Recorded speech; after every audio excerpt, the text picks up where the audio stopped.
Good morning students.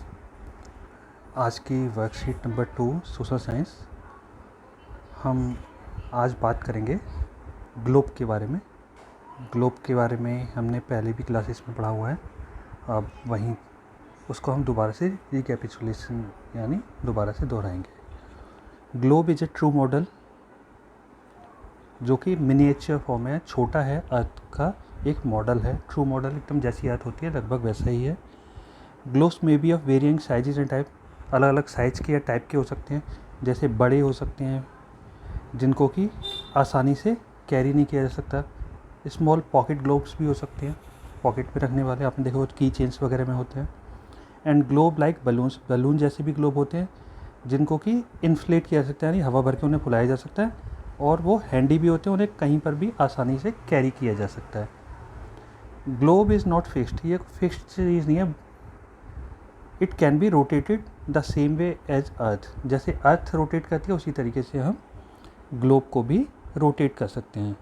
Globe के ऊपर countries, देश, कॉन्टिनेंट्स, ओशियन, वो उनके एकदम लगभग करेक्ट साइज़ में दिखाई जाते हैं।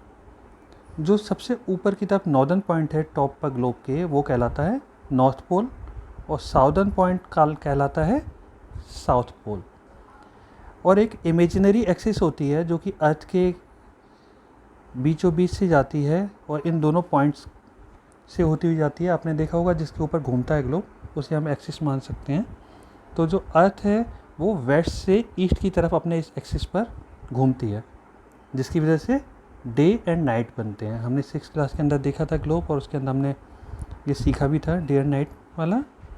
ये कहलाता है रोटेशन मूवमेंट्स, और अर्थ इसके लिए पूरे 24 घंटे लेती है कंप्लीट होने के लिए, इसीलिए 24 घंटे में दिन और रात होते हैं।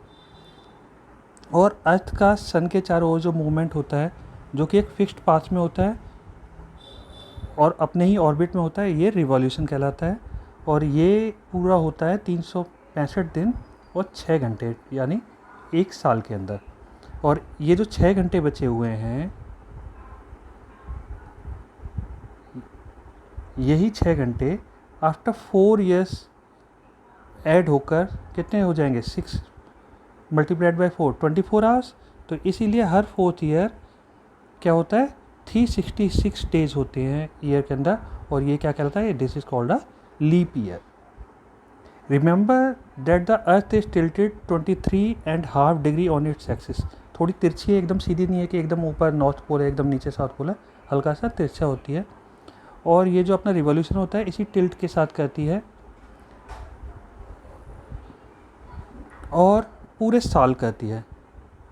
और ये जो टिल्टेड रिवॉल्यूशन है, इसी की वजह से अर्थ के ऊपर सीजन्स बदलते हैं, गर्मी सर्दियाँ वगैरह आती हैं। और आपने ग्लोब पर और मैप पर देखा होगा कुछ इमेजिनरी लाइंस बनी होती हैं, ज़मीन पर थोड़ी होती हैं, वो केवल ग्लोब या फिर मैप पर होती हैं, जिससे कि हम अलग अलग जगह को पहचान सकें। इनको कहते हैं हम लैटिट्यूड और लॉन्गिट्यूड।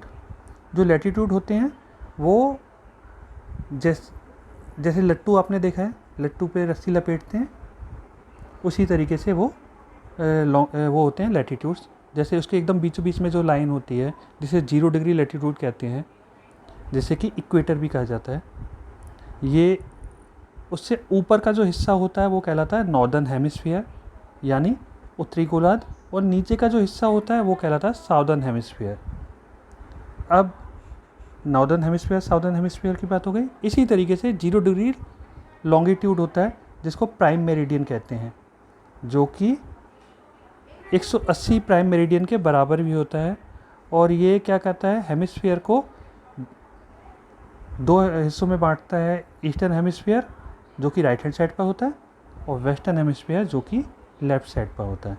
इसके अलावा कुछ इम्पॉर्टेंट लाइंस भी होती हैं, जैसे Tropic of Cancer 23.5 degree north, Tropic of Capricorn 23.5 degree south यानी नीचे की तरफ, आर्कटिक सर्किल 66.5 डिग्री और नॉर्दर्न साइड ऊपर की तरफ, एंड अंटार्कटिक सर्किल 23.5 डिग्री। ये आपका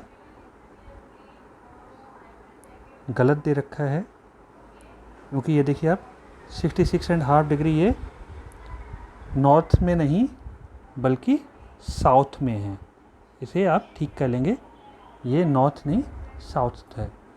ये जो लाइंस हैं, ये जब बॉल के अंदर जब यही लाइन होगी तो पूरा सर्कल बन जाएंगे। ये हीट जोन बनाती हैं अर्थ के ऊपर, जिन्हें हम टॉरिड जोन ये वाला हिस्सा सारा, टेम्परेट जोन ना तो बहुत ज़्यादा गर्म होता है ना बहुत ज़्यादा ठंडा होता है, इसमें ये वाले हो गए। दोबारा से बताता हूँ, ये रहा आपका टेम्परेट जोन, ठीक है। और फ्रिजिड जोन, इन पे होती है बहुत ज़्यादा ठंड, ये नॉर्दर्न पोल के पास की और ये साउदर्न पोल के पास। और इसके अलावा हमारी अर्थ पर टोटल मिलाकर 7 कॉन्टिनेंट हैं और 5 ओशियन हैं। और हमारी जो कंट्री कौन से कॉन्टिनेंट में है? एशिया में। और प्रेजेंट में टोटल 28 स्टेट और 8 यूनियन टेरिटरी इंडिया के अंदर हैं। अब इसके वर्कशीट के क्वेश्चन आंसर्स हैं। Right the difference between A globe and a map. Map एक है pictorial presentation on a flat surface, जबकि जो हमारा ग्लोब है वो ट्रू मॉडल ऑफ अर्थ है, ठीक है। कि map is a pictorial presentation on a flat surface but globe is a true model of earth. Second question है, draw a diagram of a globe then locate and label 2 poles and 4 hemispheres on it. इसके लिए मैं आपको एक picture दिखाता हूँ जिससे आप इसे आसानी से कर पाएंगे। ये देखिए, ये हम बात कर रहे थे कि 0 डिग्री जो इक्वेटर है उसकी वजह से ऊपर की तरफ कौन सा ये हिस्सा हो गया, ये सारा का सारा ये है नॉर्दर्न हेमिस्फीयर, और ये नीचे की तरफ ये हो गया साउदर्न हेमिस्फीयर, देखिए लिखा हुआ है। अब जब हम ये लॉन्गिट्यूड 0 डिग्री लॉन्गिट्यूड है, जब उसे हम उसकी वजह से ये कटा, अर्थ ऊपर से नीचे की तरफ हमने काटी, ऊपर ये नॉर्थ और ये नीचे साउथ, तो राइट हैंड साइड पर कौन सा है?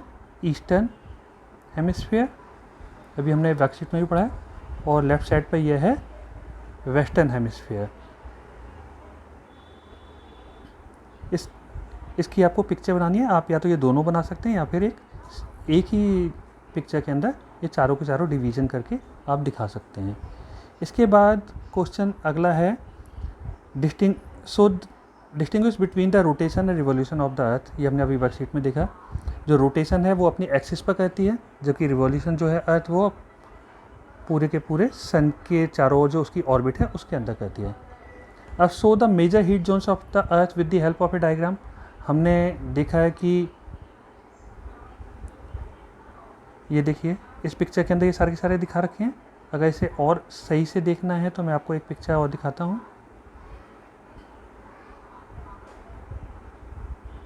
ये देखिए, equator 0 degree, Tropic of Cancer, Tropic of Capricorn, Arctic Circle, Antarctic Circle, और ये सारे जो कलर कर रखे हैं उसके द्वारा इनको अलग अलग जोन में बताया गया। जैसे ये ठंडा है सबसे ज़्यादा फ्रिजिड जोन, ये टेम्परेट गर्मी सर्दी दोनों पड़ती हैं, और ये इक्वेटर है टॉरिड जोन, बहुत ज़्यादा गर्मी पड़ती है, ठीक है। अब हम आ जाएं अपनी वर्कशीट पर फिर से।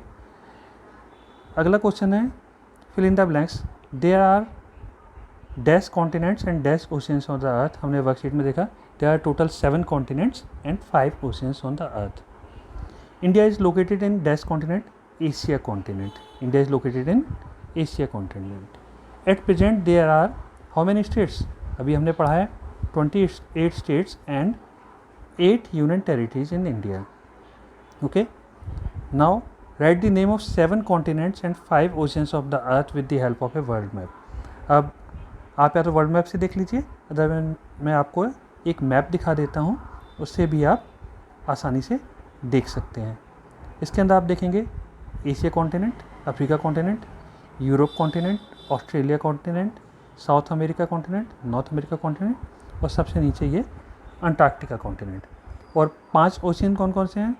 साउदर्न ओशियन, पैसिफिक ओशियन, ये पैसिफिक ओशियन दोनों तरफ है क्योंकि ये काफ़ी बड़ा है, ये अटलांटिक ओशियन, और ये आर्कटिक ओशियन, और कौन सा ओशियन?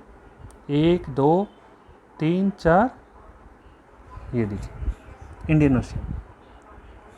ओके, अब आप सभी स्टूडेंट्स चाहें तो आप इस मैप का स्क्रीनशॉट ले सकते हैं, अदरवाइज़ आप अपना एक अलग मैप यूज़ करके भी